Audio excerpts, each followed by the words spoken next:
If I were to list some of the most basic anarchic principles, individual autonomy, free association, and horizontal organization would definitely be up there, along with stuff like mutual aid and direct action.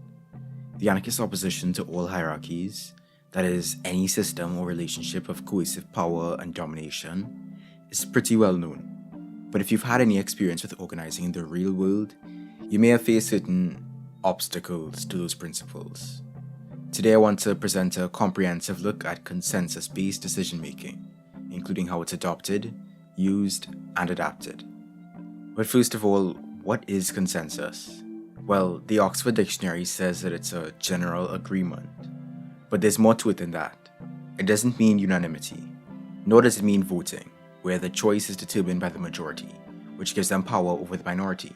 Majority voting can be very alienating and dominating. Sure, it can make controversial decisions quicker, but that says nothing to the wisdom or morality of the decision.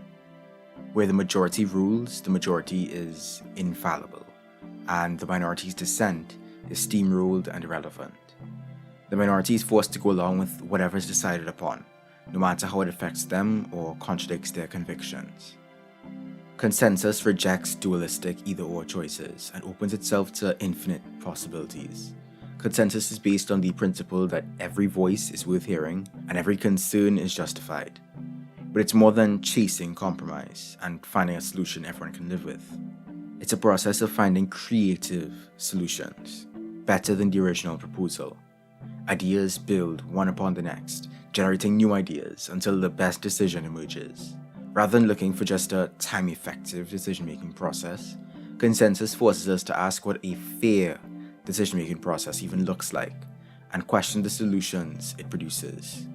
Consensus, done right, creates an atmosphere in which conflict is desirable, encouraged, supported, and resolved, cooperatively, with respect and creativity, rather than avoiding, dismissing, diminishing, or denying the inevitable.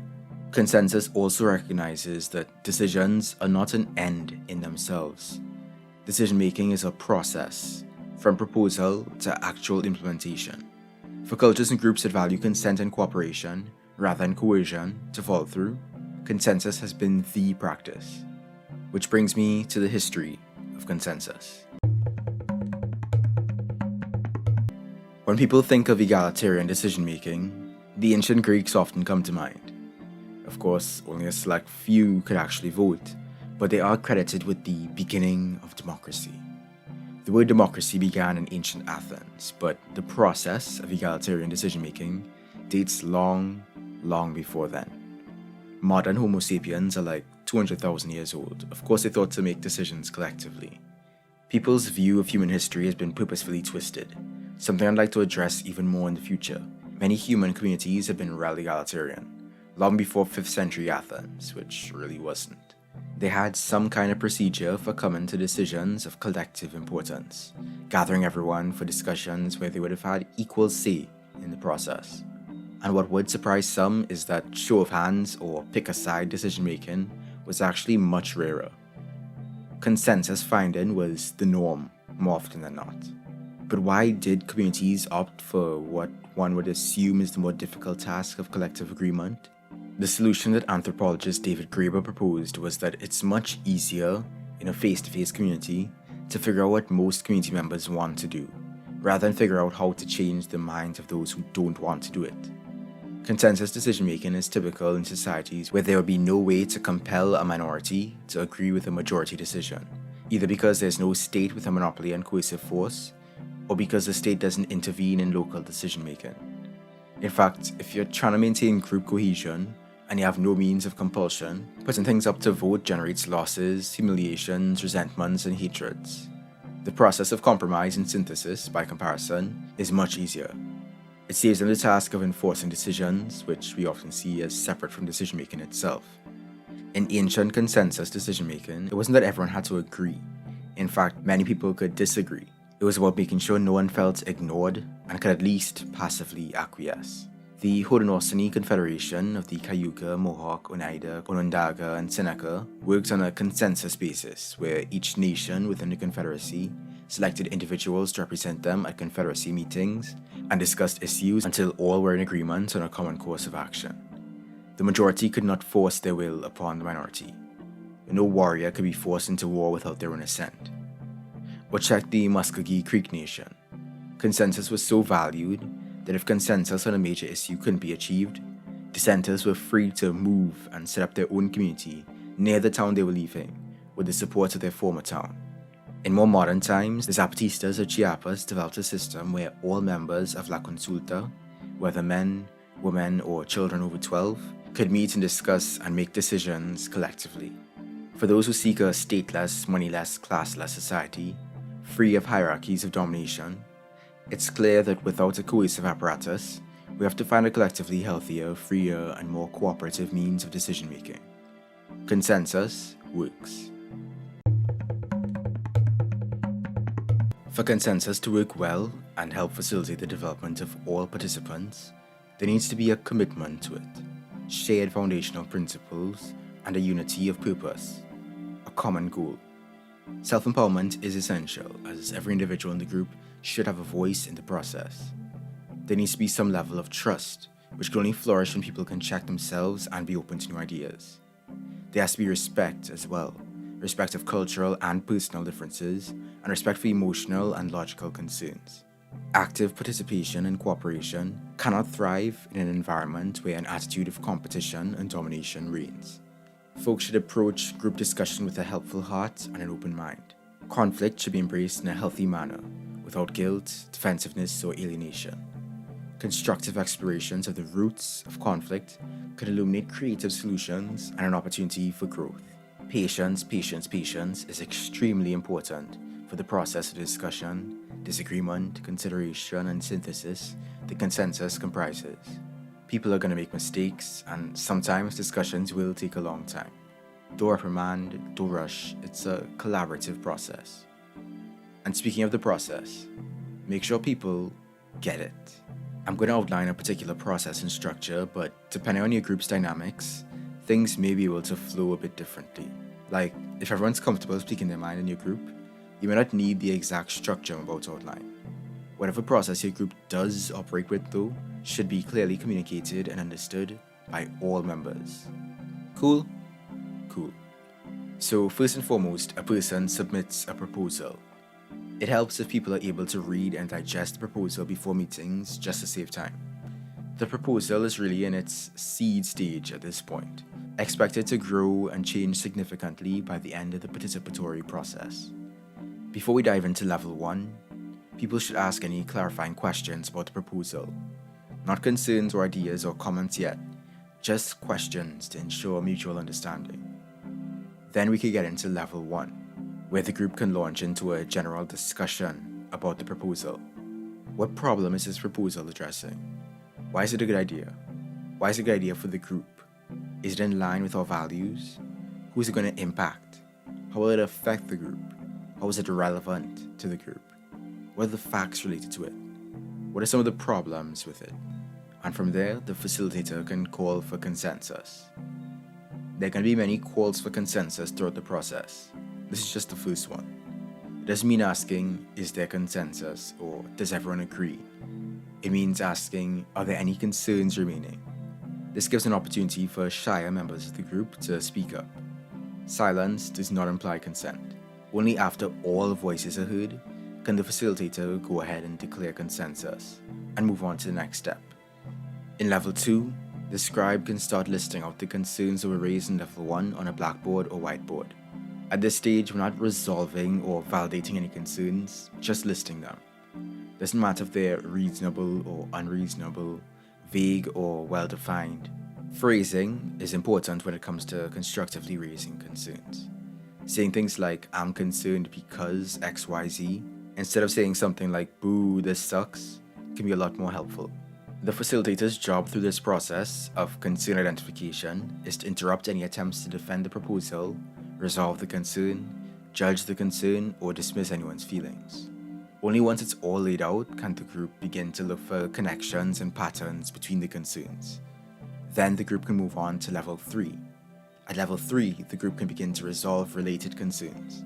Make sure to ask any clarifying questions about the concerns before attempting to resolve them, so that no one is approaching it with misconceptions and projections. Now, there are different ways to resolve concerns depending on the type of concern. Some concerns can lead to mere modifications to the proposal, or lead to ideas even better than the original proposal. It's really a creative and collaborative process when it comes to resolving concerns. Sometimes while addressing some concerns, other concerns may be raised, and then those need to be resolved too. One by one, you clear through and resolve the list of concerns, and then you can call for consensus. Same process as last time. Silence doesn't imply consent, and if consensus is reached, then boom, proposal gets through. Congratulations. If consensus isn't reached though, discuss why. And if consensus can't be reached, well, there are options. The person who raised the concern can either stand aside or block the concern. If they stand aside, then they agree to let the proposal go through as long as their concerns are recorded within the proposal itself. That way it can be discussed in the future as needed, and they don't have to play a role in the implementation of the particular proposal. They're not responsible for the consequences either. Or, especially if they feel quite strongly about it, they can also declare a block. Blocks are used rarely and carefully, but they give individuals the power to influence decisions that affect them. It's not a mere matter of disagreement. It's a serious contention that asserts that they cannot live with the consequences of that proposal and explains why. The group can then move on to a different proposal. Consensus wasn't reached. Boo-hoo. I will say though, if someone regularly finds themselves at odds with the group, disassociation may be the best option for them and for the group. Now, let's talk roles in the consensus process. These should be rotated fairly regularly, but discretion is advised. There's the facilitator, who keeps discussions on topic, summarizes key points, and ensures that everyone has a chance to voice their concerns. Ideally, the facilitator shouldn't have strong opinions on the proposal, but if they do, they should make their biases known, otherwise they can unduly influence the discussion. There's also the timekeeper, in instances where time is limited, who can ensure that participants are aware of the passage of time. Just to be sure, the peacekeeper facilitates conflict in line with the group's principles, providing positive feedback when the group operates well and diffusing tensions if they start to spin out of control. The scribe publicly writes down points, concerns, and ideas during the brainstorming process. The notes taker works with the facilitator in order to keep notes of the discussions and decisions so that newcomers and latecomers can stay up to date with the group. And the coordinator keeps track of what's happening, who's doing what, and what needs to be done. Now all this sounds cool and whatever, but consensus isn't without its problems, which I need to address directly. The block, or veto, can be easy to underuse, overuse, or misuse. Some people find it difficult to stand up to group pressure and may be tempted to keep quiet to avoid conflict.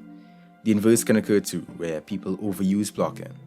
Usually that's a matter of either incompatibility or a lack of proper discussion of the concerns, because the member's unhappiness should be picked up on long before it reaches the point of blocking. Veto power can also sometimes be misused to hog power, attention, and influence. It's the job of the facilitator to create a safe, comfortable environment for the free flow of ideas, and when necessary, the use of blocking. Within a group, whether it's a neighborhood assembly, a workers' council, a catalyst group, so on and so forth, there's going to be a variety of people with a variety of identities, lifestyles, backgrounds, experiences, personalities, opinions, etc., etc., etc. Bullies exist, peer pressure exists, manipulation and shaming exist. Facilitators can sometimes steer the conversation in a certain direction or exercise covert forms of power. Or sometimes people can abuse blocking power in order to preserve the status quo. Or certain voices can dominate, perpetuating power imbalances, prejudices, and biases around race, class, gender, education level, ability, etc. How can that be navigated? I don't know if such forces can ever be entirely rooted out, but being conscious of those dynamics is half the battle. Don't let them lurk unaddressed. And it's where modification to the consensus process comes in. Not all voices are equal. Systemic inequality is a thing. We need to examine how privilege and oppression shape our spaces, in order to prioritize and value the voices and concerns of those who are affected most by the decisions being made. The principles of anti-oppression should be consciously incorporated into the structure of the decision-making process. It may be necessary to create splinter groups that can assert their consensus to the larger group. If not everyone is affected, not everyone has to give their 2 cents. Consensus often doesn't work with large groups. I've heard of different upper limits like 15 or 20 people, but then I've also seen where places like Chiapas use consensus in neighborhood assemblies of 300 families. Of course, in their case, they default to majoritarian democracy where consensus cannot be reached. I found this a lot actually, where the consensus process is modified in some cases to fall back on drawing lots or using an overwhelming majority vote of like 80 to 90% of the vote in order to make certain decisions, as long as all parties agree to go with whatever the outcome is. I digress. Point is, consensus doesn't usually work well in groups because there isn't time to hear everyone's perspectives. So in my opinion, large groups can either splinter into subgroups and confederate and delegate to maintain a meaningful consensus process, or utilize majoritarian democracy with stand-aside and blocking powers remaining available to ensure dissenting perspectives are heard and respected. Consensus can be very time-consuming, so it's important to prioritize the most pressing decisions over those that can wait. Or to save time, brainstorming and discussion can be delegated to a small group, which can then present potential solutions for discussion for the whole group. Or several small groups can deal with several issues in parallel, take care of the nitty-gritty that they're responsible for, and come back with a platter of proposals. Sometimes you may come up with cases of group standstill, and there are solutions for that as well. Take a break, ask people to argue for the opposing viewpoint, find points of agreement, identify assumptions and biases, consider the big picture or the long term, or maybe just agree to another form of decision making. It depends on the situation. Sometimes you don't need to use consensus. There's no need to be dogmatically attached to it. If there's no group, as in no shared goals, attitudes, or perceptions, then the consensus process is just an exercise of frustration. And while consensus can help solve problems for sure, it's not the best way of handling emergencies, where temporary, pre-approved leaders can be mobilized instead. And it's unnecessary for trivial decisions, like whether to have Chinese or Thai food for lunch. I realize that these challenges will take a lot of practice, participation, and conscious effort to overcome. Consensus is only possible with patience and dedication. It isn't the common form of decision-making in our society, so people have to learn and get used to it first. It takes time to unlearn the patterns of behavior we've been brought up to accept as the norm. Nobody said social change or overthrowing systems of domination would be easy. But it can get easier. Don't be discouraged. Consensus is a powerful process for building communities and empowering individuals. We can create the society we want to live in. Peace. Real quick, check out Post-Comprehension's video on democracy. It's really good. And being deserves more subs. Thank you for watching. Thanks once again to the family, Ongrad, Kobe Tamayo, John Vechi, Orishimoni, Len P, Some Guy, Seth, J. Dorrance, Ipa, Wyatt, Beyond the Binary Podcast, Mamish Disgustin, Eshi the Mad, Hoy, Jeff Massey, Kimonoko, Alki, Forrest Alvarez, Poodlehawk, Wacken Klepnoman, Spencer Harmon, Matt, Jordan, Jason Baker, Redden Bush, Tom S, and Swavocado Jones. You can join these beautiful humans and support me too on patreon.com/sayingtrue. Please like, comment, subscribe, and share with your fellow peoples. Feed the algorithm. Check out my previous videos for the fascinating topics. You can follow me on Twitter @_sayingtrue. Thanks again. Peace.